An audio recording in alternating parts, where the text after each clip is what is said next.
जय श्री राम। मैं पूनम स्वामी आप सभी का मेरे यूट्यूब चैनल पे स्वागत करती हूँ। हम लोग बेसिक काफी 50 क्लासेस के पास में हमारी बेसिक्स की हो गई है और अब ये क्वेश्चंस के जवाब देने आ जाने चाहिए अगर आप रेगुलर प्रैक्टिस कर रहे हैं तो, कि टाइम जॉब कब लगेगी या शादी कब होगी, संतान कब होगी। ये बेसिक क्वेश्चंस के जवाब आपको पता होने चाहिए। और इनके आप सोचें कि पिन पॉइंटेड आप डेट बता दे शादी की, अभी उसमें टाइम है और वो बताना सरल नहीं है, लेकिन आप मंथ तक प्रिडिक्ट कर सकते हैं कि किस मंथ में शादी होगी।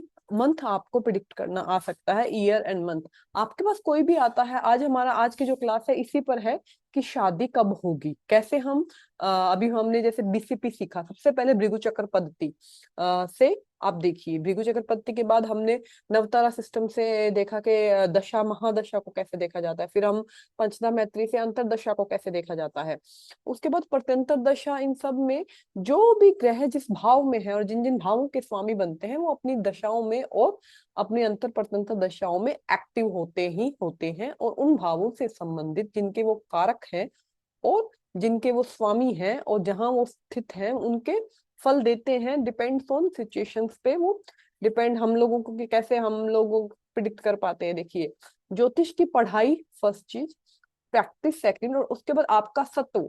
एक ज्योतिष के खुद का ओरा कितना स्ट्रोंग है, एक ज्योतिष की प्रिडिक्शन कितनी एक्यूरेट जा रही है। प्रैक्टिस के साथ साथ आपको मेडिटेशन, मंत्रों का जाप या इनके साथ में अपने कर्मों को बहुत ध्यान रखना पड़ता है और अपने ओरा को बहुत क्लीन रखना पड़ता है। अपना सत्व मतलब किसी का बुरा नहीं करना, अपनी वाणी को कम बोलना या वाणी पे गलत अपशब्दों का प्रयोग नहीं करना, ताकि आपकी वाणी में इतनी वाक शुद्धि हो जाए और वाक शक्ति हो कि आपको चीज बोले वो प्रिडिक्ट हो जाए। मैं आज की क्लास में अपने खुद के प्रैक्टिकल एग्जांपल्स दूंगी आपको कि हम मेरे साथ तो ऐसा बहुत बार होता है कि कुंडली गलत बन जाती है। जैसे क्या होता है, मेरे को थोड़ा हड़बड़ी रहता है क्योंकि मेरा कुंडली में ऐसा योग है कि मैं काम बहुत जल्दी जल्दी स्पीड पे रहती हूँ, मैं बोलती भी बहुत फास्ट हूँ। तो आप देखेंगे मैंने कुंडली फटाफट बनाई, एम की जगह पे मैंने पीएम ऐड कर लिया, या बहुत बार ये आज का नहीं, बहुत बार स्टार्टिंग से है और मैंने कुंडली बना दी और मैंने प्रिडिक्शन करना शुरू कर दिया। जब मैंने प्रिडिक्शन किया, कई बार सामने वाले को पता होता अपने ग्रह वगैरह, बोला मेरी तो ये दशा चल रही है, मैंने कहा टाइम प्लीज कंफर्म करना।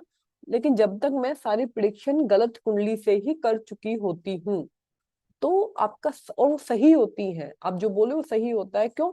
आपका सत्व, आपका ओरा, आपका मेडिटेशन और आपके पिछले जन्म के कर्म, आप ऐसे ही आपके प्रारब्ध की वजह से ही आपको ये ग्रह स्थितियां मिली है, आपके प्रारब्ध की वजह से आपके भाग्य, आपके लगन, आपकी चंद्र राशि, सारे ग्रह मिले हैं आपको। और कोई ना कोई कर्म आपने ऐसा किया कि आप उस फील्ड में जाते हैं। अगर आप गायक हैं, सिंगर हैं और आपकी वाणी बहुत स्ट्रोंग है, प्रैक्टिस और लेकिन आप पे कृपा होती है या आपने पिछले जन्म में ऐसे चीजें कर रखी होती है जिनका कंटिन्यू करते हैं आगे इस जन्म में। मैं हूं तो मैंने कोई ज्योतिष किया होगा पिछले, क्योंकि मेरा कॉम्बिनेशन है मेरी कुंडली में ऐसा, तो मैं इसको मेरा इस तरह से प्रिडिक्शन जाता है। एक्यूरेट प्रिडिक्शन हर बार नहीं जाता। देखो, ज्योतिष कभी सभी के लिए नहीं, एक ज्योतिष सबके लिए सही नहीं हो सकता।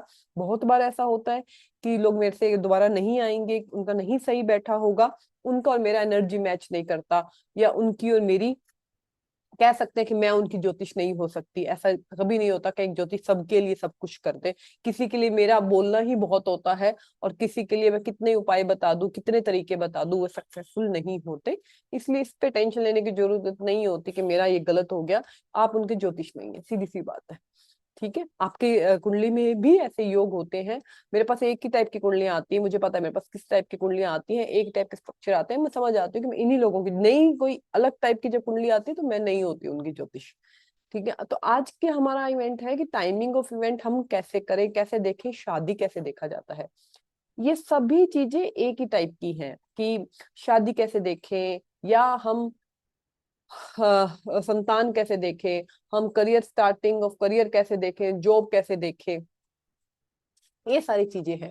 तो आपको सबसे पहले कुछ भी कोई भी टाइमिंग ऑफ इवेंट करना है आपको, ये बहुत सिंपल क्लास है ये, और इसको आप जितना जल्दी कैलकुलेशन को, बीसीपी को, पिछली क्लास मेरे 2-3 सेशंस पहले की क्लास है बीसीपी भृगु चक्र पद्धति, उसको कैलकुलेट करना सीखिए, माइंड के अंदर कैलकुलेट कर कौन सी ईयर में कौन सा हाउस एक्टिवेशन में आएगा। तो जो हाउस एक्टिवेशन में आते हैं उनमें सेवंथ हाउस शादी जो देते हैं, लगन देगा। लगन शादी किसकी है? लग्नेश, लगन के जो जातक है उसकी शादी है। दूसरा भाव एक्टिव होता है तो फैमिली का है, फैमिली में आपके ग्रोथ हो रही है, कोई फैमिली में आ रहा है तो दूसरे भाव अगर एक्टिव हो तो भी शादी देता है। पंचम रिलेशनशिप का है तो पंचम देता है। सप्तम शादी का है। नवम हमारे शादी के फेरे जो होते हैं, रिचुअल जिसको बोलते हैं मांगलिक कार्य है, वो नाइन्थ हाउस से देखे जाते हैं। तो फेरे रिचुअल्स, धार्मिक रिचुअल्स, तो धार्मिक रिचुअल्स वाला हाउस एक्टिव होता है तब भी शादी देता है। 11th हाउस इच्छा पूर्ति लाभ, तब भी ये शादी देता है। इसके साथ में और भी आप जैसे जैसे कुंडली देखना शुरू करेंगे ना भृगु चक्रपति के अंदर, जैसे जैसे आप कुंडली देखना शुरू करेंगे आपको समझ आएगा कि और भी चीजें मैंने जितनी बताई। देखिए जब जब ज्योतिष बना था तो बहुत ज्यादा कम मतलब ये कह सकते हैं कि इतना लोग नहीं थे, इतनी कुंडलियां नहीं थे, तो ये सभी सूत्र सब पे लग जाते थे। आज इतना ब्रॉड है। अगर हम करियर की बात करते हैं तो पहले सूर्य 10वें भाव में है, आप सरकारी नौकरी में होंगे, सरकार से संबंध होगा, फादर के साथ आप काम करते होंगे या सूर्य से संबंधित चीजें। आज करियर इतना वास्ट हो गया है कि पिन पॉइंटेड करना इतना इजी नहीं है। तो सेम जैसे आप इन सूत्रों का प्रयोग करेंगे आप समझेंगे इनमें वेरिएशंस आते हैं। जैसे वेरिएशन के साथ में मैं आपको बताती हूँ, ये हाउस तो मैंने आपको बता दिया। अब 7th हाउस का स्वामी जहां पर गया वो हाउस, मान लीजिए वो 12th हाउस भी हो सकता है। 7th हाउस का स्वामी 3rd हाउस में भी जा सकता है, 4th हाउस में भी जा सकता है, 6th हाउस में भी जा सकता है। वो हाउस जिस ईयर बीसीपी के हिसाब से एक्टिव वो भी शादी देगा, नेचुरल है। सप्तमेश वहां जाकर बैठा है। और शुक्र आपका, शुक्र आपका जहां भी जाकर बैठता है वो हाउस अगर एक्टिवेशन में है तो वो भी शादी देता है। A7 का पदा जहां पर लिखा हुआ है वो भी शादी देता है। लिब्रा अगर एक्टिवेशन में आ रहा है, लिब्रा 12 लगन है, 12 लगन के लिब्रा अलग अलग पोजिशन में आता है। तो जिस ईयर में बीसीपी के अंदर जो हाउस एक्टिवेट हो रहा है उसमें अगर लिब्रा पोस्टेड है, आपका लिब्रा आता है, तो वो आपका उस ईयर भी आपकी शादी हो सकती है। ये ईयर निकालने का एक तरीका है। इन ईयर्स में आपके, आप देख लीजिए आपके पास जितने भी आपके घर में शादी, मैरिड, जिनकी भी आपको डेट ऑफ बर्थ याद है और मैरिज ऑफ डेट याद है, वहां पर देख लीजिए इनमें से कुछ ना कुछ एक्टिवेशन में कंफर्म है। नहीं है तो कोई ना कोई होगा जो हम देख नहीं पा रहे। एल का पदा उपपदा लगना भी शादी देता है और एल अरुद लगना भी शादी देता है। तो ये सारी चीजें वेरिएशंस आपको मैंने सिर्फ एक सिंपल बताया। 1st house, 2nd house, 5th house, 7th house, 9th house, 11th house, 12th house सैया सुख है, आपके बेडरूम प्लेजर है, तो वो भी शादी देता है। तो ये सारी चीजें समय के साथ आपको समझ आएंगी कि ये सारी चीजें भी, जो भी मैंने आपको सूत्र बताए बीसीपी के हिसाब से, ये सूत्र एज इट इज लगते हैं। 90 से 80% चार्ट्स में आपको ये दिख एक्सेप्शनल, देखिए हर हर जगह होते हैं। हर योग को और हर दुर्योग को डिनाइल करने के लिए एक और योग और दुर्योग कुंडली के अंदर होता है, जो हमें कभी पर पढ़ना आता है, कभी पढ़ना नहीं आता है। हम इतने ज्यादा, मैं नहीं मानती कि मुझे ज्योतिष इतना आता है कि मैं हर चीज कर सकूं, हर चीज मुझे समझ आए। इतनी मेरे को नहीं लगता कि मेरी बुद्धि इतनी है कि मैं हर चीज बोल दूं कि मैंने रिसर्च किया है, मैंने किया है, या मैं हर चीज, मुझे तो सब पता है ज्योतिष का। मैं नहीं, मुझे सिर्फ वैदिक ज्योतिष थोड़ा सा आता है, जिसको मैं सिखाने की कोशिश कर रही हूँ। और मैं कोई भी चीज अगर मैं गोचर यूज करती हूँ, बीसीपी इतना स्ट्रॉन्गली यूज करती हूँ, तो मैंने भी सीखा है, उसको प्रैक्टिस किया है, मैंने उनको इजाद नहीं किया है। ठीक है। और उनके वेरिएशन जरूर मैंने, न्यू वेरिएशन, क्योंकि आपको हर चीज आपका गुरु नहीं बताता है या आपके टीचर्स नहीं बताते हैं, तो वेरिएशन जो उसमें चेंजेस होते हैं वो आपको खुद को समय के साथ प्रैक्टिकल कुंडलियों में समझ आता है। बीसीपी में जो हाउस दे रखे हैं, शादी, अगर हम वीडियो बनाएंगे संतान कब होती है, जॉब कब लगती है, तो उनके हाउसेस वैसे वैसे चेंज हो जाएंगे। तो आज पहले प्रैक्टिकल चार्ट्स में आपके पास घर में काफी लोगों के चार्ट्स होंगे, उनमें आप देखिएगा कि शादी की डेट आपको वहां पर दिख जाएगी कि शादी की डेट्स इनकी ये है। तो हमारा जो पहला चार्ट है वो श्रीमती इंदिरा गांधी जी का चार्ट है। तो इसमें आप देखिए कि उनका वो बोर्न है 19 नवंबर 1917, 1917। उनकी शादी हुई थी, लिख लीजिए आप लोग, प्रैक्टिस के लिए आपको काम आएगा। उनकी शादी हुई थी 26 मार्च 1942, 1942। तो वो 20, आपको उसको जब कैलकुलेट करते हैं भृगु चक्र पद्धति के हिसाब से, तो 97 से लेकर 42 तक 25th ईयर आपका रनिंग आता है। इसको कैलकुलेशन करने का एक और तरीका है, मैंने लास्ट में वीडियो में बताया था, 42 माइनस 17 कर देंगे तो आपका 25th ईयर टिल उनके बर्थडे तक 25th ईयर आपका एक्टिवेशन में रहेगा। उसके अलावा मैं जैसे करती हूँ, मैं इनमें 12-12 ऐड करती हूँ। 1917 में 12 ऐड करूंगी, 1920 में 12 मैं ऐड करूंगी तो 1941 में 24th year 12th house activation में था, और 41 के बर्थडे नवंबर 41 से लेकर नवंबर 42 तक 25th एक्टिवेशन में है, जो लगन को एक्टिवेशन देता है। 26 मार्च इनका नवंबर 41 के बाद में आया और नवंबर 42 से पहले आया, तो 25th ईयर्स में एक्टिव रहा, तो इनका लगन एक्टिवेट रहा। पहली चीज, फर्स्ट थिंग, बीसीपी भृगु चक्र पद्धति। उसके बाद लगन में सप्तमेश आके, मैंने पिछले वीडियो बीसीपी में भी आपको यही एग्जांपल से बताया था, लगन में सप्तमेश है और लगन का स्वामी तो मैरिज आपको इसका आप कह सकते हैं कि इस ईयर में मैरिज के चांसेस हैं। अब हमारा दूसरा स्टेप है, बीसीपी को कैलकुलेट करने के बाद दूसरा तीसरा स्टेप आप कैसे भी ले सकते हैं। दूसरा स्टेप आप गोचर पहले लगा सकते हैं, आपको दशा पहले लगानी है, डिपेंड्स ऑन यू आप कितना इजी वे में उसको कर सकते हैं। बीसीपी कैलकुलेट करने के बाद जब ये हाउस एक्टिवेशन में आपको दिख जाए, उसके बाद आप गो दशा में 2 7 9 11 की दशा, दूसरा भाव आपका फैमिली का, सातवां भाव आपका मैंने आपको बताया शादी का, नवां भाव आपका रिचुअल्स का। ये बीसीपी के हिसाब से मैंने यहाँ पर ये बना रखा है। और बीसीपी के बिना अगर हम देखते हैं तो दूसरा, सातवां, नवां, 11वां भाव हमको शादी देता है। और राहु की दशा, इन भावों, इन लॉर्ड की दशा हो या इनमें बैठे ग्रहों की दशा हो या इनमें जो इनके जो स्वामी जिन भावों में बैठे हैं उनकी दशा हो, क्योंकि ऐसा तो नहीं है कि दूसरे का स्वामी हमेशा दूसरे में बैठेगा, कहीं भी जाके बैठ सकता है। और राहु की दशा तो स्पेशली आपको मैक्सिमम शादियां राहु की महादशा, अंतरदशा और प्रत्यंतर दशा में ही दिखेगी। उसके बाद सैटर्न और जुपिटर का, ठीक है, गोचर डिपेंड्स ऑन, कई चार्ट्स में सैटर्न जुपिटर दोनों का गोचर लगता है। के एन रासर का सूत्र है डबल गोचर का। और मंथ निकालने के लिए मंगल का गोचर भी आप देख सकते हो, संतान के लिए शुक्र का गोचर भी आप देख सकते हो। लेकिन मैं देखती हूँ कि मैक्सिमम चार्ट में मैं जितना इजीली इसको करती हूँ, मैं आपको चार्ट्स में दिखा देती हूँ कि मैं बहुत इजी तरीके से शादी प्रिडिक्ट करती हूँ मंथ तक की, वो आपको मैं बता देती हूँ। उसके बाद सैटर्न, यहाँ पे आपने बीसीपी में देखा सैटर्न लगन इनका एक्टिवेशन में है। जब हम दशा में जाते हैं, दशा मैंने आपको क्या बताई, दशा 26 मार्च 1942, तो इसके लिए राहु की महादशा, और उसके अंदर सैटर्न का अंतरदशा, सैटर्न इनका बनता है 7th हाउस का स्वामी, और फिर इसके अंदर सैटर्न की प्रत्यंतर दशा, वो भी 7th हाउस का स्वामी। ऐसा नहीं कि दो सबकी आएगी, किसी एक की ये दशा होगी आपके शादी के समय। उसके बाद हम जब गोचर, अब आया गोचर, गोचर ट्रांजिट आप इसमें ऐड करोगे, तो मैंने यहाँ पे ट्रांजिट पहले से लिखा हुआ है और शो ट्रांजिट कैलकुलेशन। और यहाँ पर आप चक्रास पे जब जाते हैं और मिक्स चक्रा देखेंगे, तो अंदर तो आपको आएगा बेसिक नेटल चार्ट, और जो बाहर आपको आएगा वो आएगा गोचर चार्ट, राशि गोचर चार्ट। बाहर की तरफ जो बाहर के ग्रह हैं वो गोचर के हैं, और जो अंदर के ग्रह हैं वो राशि के हैं। तो यहाँ पर इनकी जुपिटर रेट्रो इनकी कुंडली नेटल चार्ट का है, और जुपिटर जो गोचर का है वो, और सैटर्न दोनों यहाँ पर है, जो सप्तम भाव पे जुपिटर का 5वीं दृष्टि, ट्राइन संबंध बनता है गोचर के अंदर। मंगल का भी ट्राइन संबंध लेते हैं, सैटर्न का भी लेते हैं, कुछ लोग सैटर्न की दृष्टियां 3 7 11 10 वैसे भी कैलकुलेट करते हैं, डिपेंड्स ऑन यू। आप ट्राइन संबंध ले रहे हैं नाड़ी की तरह, या आप सिंपल दृष्टियां ले रहे हैं। तो जुपिटर का 9th दृष्टि इसके 7th हाउस के ऊपर है, और सैटर्न की 3rd दृष्टि सप्तमेश के ऊपर है। तो ये संबंध गोचर का ग्रह ये डबल ट्रांजिट का हो गया कि डबल ट्रांजिट इसके साथ संबंध बना रहा है। बहुत सिंपल सा मैं आपको तरीका, यहाँ पे मार्स भी है, मार्स का भी ट्राइन संबंध बन रहा है सप्तम के साथ उस मंथ में शादी के लिए।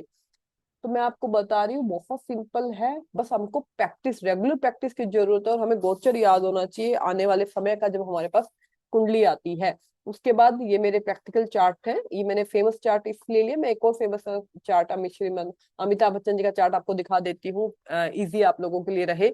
यहाँ पर 1942 का चार्ट है, 11 अक्टूबर 1973, 31st ईयर रनिंग, 42 में 30 कंप्लीट, 72 में 30 कंप्लीट, तो 31 ईयर 30 कंप्लीट होते 31st रनिंग हो गया टिल अक्टूबर 11 तक।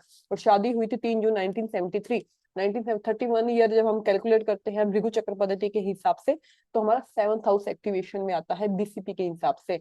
मुझे ये ईयर्स रटे हुए हैं, प्रैक्टिस करके समय के साथ आपको भी इस तरह से याद होना चाहिए। उसके बाद हम ट्रांजिट में जाते हैं। ट्रांजिट में मैंने यहाँ पर जून 3 1973 लिखा हुआ है, शॉर्ट ट्रांजिट चार्ट। और हम फिर चक्रा पर जाएंगे और यहाँ पर मिक्स चक्रा हमारा आ गया। तो आप यहाँ पर देखेंगे जो इनका सप्तमेश कौन बनता है, सूर्य, जो अष्टम भाव में है, जिसके ऊपर जुपिटर, गोचर के जुपिटर की 9th दृष्टि है। और सैटर्न का 4th हाउस में सैटर्न है। ट्राइन संबंध भी अगर हम लेते हैं तो ट्राइन संबंध सैटर्न का यहाँ पर सूर्य के ऊपर है। तो गोचर में ट्राइन संबंध भी लेते हैं और लोग एक्चुअल दृष्टियां भी लेते हैं। डिपेंड्स ऑन आप किस तरह से उसको प्रिडिक्ट कर रहे हैं। मैं ज्यादा इंपॉर्टेंस ट्राइन को देती हूँ, बट ऐसा नहीं है कि मैं सब दृष्टियों को भी नहीं लेती हूँ। 3 7 11 3 7 10 है जैसे इसकी है, ऐसा नहीं है कि मैं उनको भी नहीं लेती हूँ। मुझे कई बार उनको भी कैलकुलेट मैं करती हूँ। मैं हमेशा ये कहती हूँ, आप जितना सरल तरीके से ज्योतिष को कर सकते हैं उतना सरल रखिए ज्योतिष को। आपके मंत्र सिद्धि, आपका मेडिटेशन, आपका सत्व अपने आप तरीके बना देता है कुंडली को देखने का, कुंडली से प्रिडिक्ट करने का। ये सब अपना खुद वो बना देगा। आप उसको कितना प्योरिटी से उसको, अपने आप को कितना हैंडल करते हैं, अपने आप ऑरा को कितना क्लीन करते हैं, ये आप पर डिपेंड है। मैं एग्जाम्पल चार्ट के साथ ये आपको 2 3 चार्ट दिखा रही हूँ। ये मैंने पिछली क्लास में बताया था भृगु चक्र पद्धति में, कि मैंने इनको ट्रेन में प्रिडिक्ट किया था कि आपकी शादी अगले साल है, सिर्फ भृगु चक्र पद्धति, विदाउट एनी कुंडली। तो बीसीपी 19 उन्होंने मुझे बताया था अपना डेट ऑफ बर्थ सिर्फ 30 दिसंबर 94। 30 दिसंबर 94 को आप मार्च 2022 में अगर कैलकुलेट करते हैं दिसंबर, तो दिसंबर 30 94 तक, मतलब 2022 तक, मुझे 22 में मिले थे ये, तो 22 तक इनका 2023 में इनका कौन सा हाउस एक्टिव है आप इसे यहाँ से कैलकुलेट करिए। तो 94 में अगर हम 12 जोड़ते हैं तो 2006, 2006 में अगर हम 12 जोड़ते हैं 2018, 2018 19 20 21 22, 30 दिसंबर 22 को ये मुझे 30 दिसंबर 2022 तक 94, तो 30 दिसंबर 2022 को इनका ये हाउस एक्टिवेट होगा। और 30 दिसंबर 21 में इनका ये हाउस 18 30 दिसंबर 18 को ये एक्टिवेट हुआ, 30 दिसंबर 19 को ये, 30 दिसंबर 20 को ये, 30 दिसंबर 21 को ये, और 30 दिसंबर 22 को इनका ये हाउस एक्टिवेट होगा 2022। तो इनका बर्थडे एकदम एंड में आ रहा है, तो पूरे साल के अंदर। तो मुझे जब ये मिले थे मार्च 22 के अंदर, तो मैंने मैन्युअली दिमाग के अंदर कैलकुलेट कर लिया था फटाफट कि इनका 5th हाउस एक्टिवेशन में जा रहा है बर्थडे 30 दिसंबर के बाद से। तो मैंने बोला 30 दिसंबर 22 के बाद आपकी 23 में आपकी शादी है। और इनकी शादी की डेट मैं आपको बता देती हूँ। शादी की डेट ट्रांजिट में मैंने लिखी हुई है 25 फरवरी 2023। तो 30 दिसंबर के बाद इनकी, जब पंचम हाउस एक्टिवेट था, वहां पर लिब्रा भी है, वहां पर वीनस भी है, तो ये हाउस दिखा रहे हैं कि इनकी शादी होने के पूरे चांस है। वहां पे A7 का पदा भी है, लेकिन ये सब मैंने ट्रेन में नहीं देखा था। उसके बाद हम जब गोचर का यहाँ पर चक्रास में शॉर्ट ट्रांजिट कैलकुलेशन और गोचर में चक्रास में देखते हैं मिक्स में, तो अब जुपिटर की पोजीशन को देखिए। यहाँ पे गोचर का जुपिटर इनका यहाँ पर है। ये देखिए, जो कुंडली का जो सप्तमेश है जुपिटर, उसको ट्राइन संबंध उसके साथ बना रहा है। गोचर का जुपिटर उसके साथ ट्राइन संबंध बना रहा है। और सैटर्न यहाँ पर वही दशम दृष्टि, नॉर्मल दशम दृष्टि अगर लेते हैं तो वो इसके साथ में बना रहे हैं। मैं बहुत क्लियर हूँ। वीनस के साथ में सैटर्न का जुपिटर के ऊपर, गोचर के जुपिटर वीनस के, गोचर का जुपिटर आपके वीनस के ऊपर से गोचर करे, 7th हाउस के ऊपर से गोचर करे, सप्तमेश के ऊपर से गोचर करे, सैटर्न 7th हाउस के ऊपर से गोचर करे, सप्तमेश के ऊपर से गोचर करे, वीनस के ऊपर से गोचर करे, तो शादी देता है। अब शादी तो एक बार होती है, दूसरी बारी में आपको धन दे सकता है। वीनस व्हीकल का कारक है, वीरक व्हीकल दे सकता है, ज्वेलरी दे सकता है। समय के साथ में गोचर ऐसे चेंज हो जाता है। लेकिन 30 साल के अंदर वीनस के ऊपर, नेटल वीनस के ऊपर तो एक ही बार सैटर्न का गोचर आएगा, क्योंकि सैटर्न पूरा भचक्र 30 साल के अंदर करता है। जुपिटर का 12 साल के अंदर वापस वीनस पे आ जाएगा, 12 साल के अंदर पूरा भचक्र करता है। तो इस तरह से बहुत सिंपल तरीके से शादी कैसे प्रिडिक्ट करते हैं। फर्स्ट थिंग, जिस तरह से मैं प्रिडिक्ट करती हूँ, मैंने आप लोगों को सिखा दिया। अब आप लोगों पर है कि आप इसको कितना प्रैक्टिकल कर इजी वे में कर सकते हैं। ये एक और चार्ट है, ये भी मैंने सिर्फ बीसीपी के बेस पे प्रिडिक्ट किया था। चार्ट मुझे पता था बट मैंने सिर्फ बीसीपी के बेस पे प्रिडिक्ट किया था, और थोड़ा सा मैंने गोचर लगाया था। यहाँ पर मैं आपको गोचर, सॉरी मैं लास्ट वीडियो में आपको दशा दिखाना भूल गई, मैं यहाँ पर आपको दशा दिखा देती हूँ। तो इसमें आप देखिए ये कर्क लगन की कुंडली है, बीसीपी से 1987 ये चार्ट मेरे पास आया था सितंबर नवंबर 2020 में, नहीं 2019 में, ये चार्ट मेरे पास 20 में आया था, नवंबर 2020 के पास मेरे पास ये चार्ट आया था।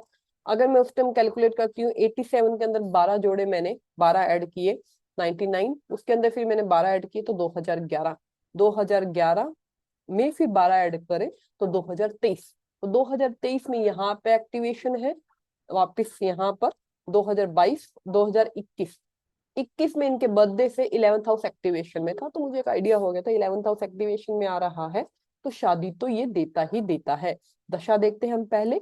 ये मेरे पास चार्ट आया था तो वीनस की महादशा चल रही थी, उसके बाद शादी इनकी हुई थी नवंबर 12 2021, जो मैंने प्रिडिक्ट किया था नवंबर में तेरे भाई की शादी है, टेंशन मत ले तू। 2000 नवंबर 20 में मैंने ये बोला था नवंबर 2021 में तेरे भाई की शादी है। तो यहाँ पर 2021 का वीनस में मरकरी चल रहा है, मरकरी आप यहाँ पर देखेंगे 12th हाउस में बैठा, मेरे को 12th हाउस भी आपको शादी देता है, सैया सुख देता है। उसके बाद प्रत्यंतर दशा हम देखते हैं, नवंबर 21, यहाँ Saturn, Saturn 10th house, sorry 7th house का स्वामी बनता है, 7th हाउस का स्वामी सैटर्न। वीनस की दशा में शादियां होती है, सैटर्न 7th हाउस का स्वामी बनता है, जो मेरी इनकी शादी हुई थी नवंबर में। और अगर मैं यहाँ पर गोचर लगाती हूँ, ये मैंने 12 नवंबर 2021 शादी लिखी हुई है, और गोचक्रास में जब हम देखते हैं तो एक सेकंड बस मुझे मिक्स वर्ग का निकालना, यहाँ पर जुपिटर और सैटर्न 7th हाउस में ही गोचर कर रहे हैं जब शादी हुआ था। तो इस तरह से आप देख सकते हैं कि ये बहुत सिंपल चीजें हैं, आपको इसको प्रैक्टिकल में अपना, मतलब कोई भी चीज अगर आपको सीखनी है तो उसको, ये वापस मैंने वो ट्रेन में जिनको प्रिडिक्ट किया था उनका वापस मैंने चार्ट दशा के लिए खोला है, कि मैं दशा दिखानी आपको भूल गई थी, बैक टू नेटल चार्ट। और दशा, दशा शादी हुआ है February 23, जो मैंने आपको डेट February 23 के लिए यहाँ पर मून, मून को देखिए सेकंड हाउस का स्वामी, पहले तो वीनस की महादशा है, वीनस आपको शादी देगा ही, उसके बाद मून जो है उनका सेकंड हाउस का स्वामी बनता है। दशा second house, 7th house, 11th house, 9th house की दशाएं शादी देती हैं, वीनस जहां बैठा है वो हाउस भी शादी देता है, इन हाउस के स्वामी जहां जाकर बैठ गए वो हाउस भी अपनी दशाओं में शादी देते हैं। उसके बाद February 23 वीनस, अगेन वीनस इनका शादी के लिए आ रहा है, तो ये कॉम्बिनेशन बनते ही बनते हैं कुंडलियों में। एक यहाँ पे मैं एक और चार्ट आपको एग्जाम्पल के लिए दिखा देती हूँ, प्रैक्टिस है अपने कर सकते हैं। बीसीपी, सबसे पहले बीसीपी कैलकुलेट करना है, 9 जनवरी 1977 इनका शादी का डेट मैंने लिखा हुआ है, 25 जनवरी 2000, तो 2000 में इनका शादी हुआ, तो आप 2000 तक कैलकुलेट करिए, जनवरी 9 में इनका 9 जनवरी 2000 के बाद से कौन सा हाउस एक्टिवेशन में आ रहा है। तो आप यहाँ पर 77, 77 में 12 ऐड किए 89, 89 में जनवरी 89 से इनका लगन एक्टिवेट हो जाएगा, 89 के बाद 2001 में इनका लगन एक्टिवेट हो जाएगा 9 जनवरी से, 9 जनवरी 2000 में इनका 12th हाउस एक्टिवेशन में हुआ है, 12th हाउस आपको पता है बेडरूम प्लेजर है, सैया सुख है, तो वो आपको देता है 23 कंप्लीट होने के बाद 24वां उनका रनिंग है उसके अंदर।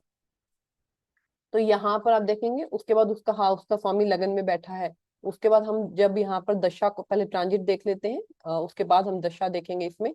ट्रांजिट चार्ट में एक बार कैलकुलेट करती हूँ, एक सेकंड, शो ट्रांजिट चार्ट, और चक्रास में जब हम जाते हैं तो यहाँ पर देखिए सैटर्न और जुपिटर 2000 के अंदर उनके लगन के ऊपर ही आ रखे थे, जो सप्तम हाउस को देखते हैं, सप्तम हाउस के साथ संबंध बना रहे हैं। उसके बाद जब हम दशा में यहाँ पर जाते हैं, बैक टू नेटल चार्ट, और दशा के अंदर हम जब जाते हैं तो यहाँ पर आप देखिए 2001 के अंदर सूर्य की महादशा, हाँ सूर्य की महादशा है, महादशा 9th हाउस के स्वामी, 9th हाउस में बैठा है सूर्य, उसकी महादशा है। और जनवरी 2 में राहु का अंतर, मैंने बोला राहु तो कहीं भी आ सकता है, महादशा अंतरदशा प्रत्यंतर दशा में कहीं भी राहु आ सकता है, राहु की दशाओं में मैक्सिमम लोगों की शादियां हुई है। उसके बाद जनवरी सैटर्न, यहाँ पर का नहीं, जनवरी 25 जनवरी, हाँ 25 जनवरी में सैटर्न इनका बनता है जो 11th हाउस का स्वामी है। 11th हाउस मैंने दशाओं में बताया है, 2, 7, 9 और 11th हाउस की दशाओं में, इनमें बैठे ग्रहों की दशाओं में आपकी शादी होती है। तो इनका तो पूरा संबंध ही जो मैंने बताया है, वहां से शादी इनकी आ रही है। बीसीपी, गोचर और दशा। गोचर में आप डबल गोचर सैटर्न और जुपिटर दोनों का ले सकते हैं, आप सिंगल गोचर से भी शादी देख सकते हैं, सिंगल गोचर, लेकिन वो संबंध बनाएंगे आपके सप्तम, सप्तमेश, शुक्र से, आपके A7 का जहां पदा है उससे, इनसे संबंध बनाएंगे तो इन ईयर्स में आपके शादी होगी। इसको और छोटा करने के लिए अब हमने 1 ईयर निकाल लिया बीसीपी से, ठीक है, सैटर्न से हमारा 2.5 साल निकल जाता है, जुपिटर से भी हमारा 1 साल निकल जाता है।